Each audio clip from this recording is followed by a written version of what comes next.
So you see posts all the time that tell you just be disciplined. If you're just disciplined, you can get the results you want from the gym or from the routine of the food that you're trying to eat.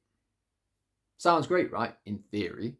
So what people don't tell you is how do you get disciplined? Because a lot of the time it's like just be disciplined. Okay, I'll just get up and just do it. Sounds great, right? But we know 9 times out of 10 that doesn't work because we have routines, habits, the type of things that will always hold us back. And how do we overcome that? Well, a simple way, or a way that you could understand, you can either read the book or I'll give you a simple passage here. There is a book called The Chimp Paradox, and this has helped some of my clients. Obviously, there are many books that I've read that are different and can help in different ways, but I'll try to simplify it so you guys can get the overview. Essentially, you have two parts of the brain. Obviously, there are many parts of the brain, but we're going to simplify it. There are the chimp part of the brain and the human part of the brain. Now, the chimp, it goes on basic instincts. It goes on what it wants, what it think it wants. You know, it wants that food, it wants to chill, it wants to just be a chimp, you know, just hanging around the trees and doing all that jam. You've got the human side of the brain that wants to be disciplined. It knows what it's supposed to do, but it's constantly fighting the chimp for supremacy. Unfortunately, the chimp is 3 times stronger than the human. So what happens is the chimp always dominates the human and the human's logical side never pulls through.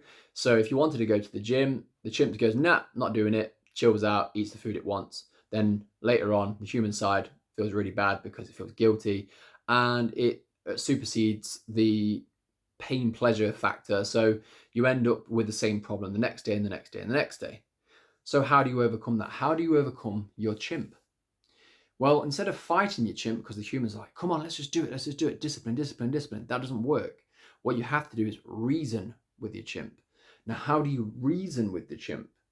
Essentially, you have to give the chimp a reason to want to do this. So the chimp is a want, not a need.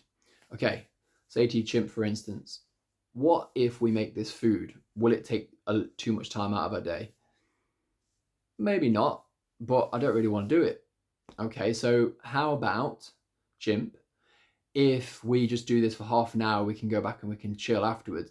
Just think, tomorrow you've got more food and it's the food you want rather than the food that makes you feel sick, because more often than not, that food makes you feel wrong, right? Chimp goes, yeah, that's true. Maybe we should eat that food. Same when it comes to the gym. You could say to yourself, okay, it's just an hour out of the day. Is it really that long? Well, maybe I don't want to go to the gym today, the chimp says. Well, I'll tell you what, if we go to the gym afterwards, we can come out and chill anyway. So instead of just chilling the whole day, we just take an hour out of a day, we enjoy the gym, and then the next day we don't wake up feeling guilty, do we? The chimp can obviously agree with that. You need to find a way to agree with your chimp. You need to find a way to make the chimp agreeable to the point that the human brain supersedes it. That's when discipline comes in. Once the discipline gets there, you can then start automating your chimp more and more often, and it becomes easier over time. So that's how discipline is born. You don't argue with yourself, you reason with yourself. It's not about hating yourself, it's about loving yourself, it's about joy, it's about the happiness of the training, and it's about just wanting to be consistent rather than forcing yourself to be consistent. I hope this has helped. Psychology 101. I'm out.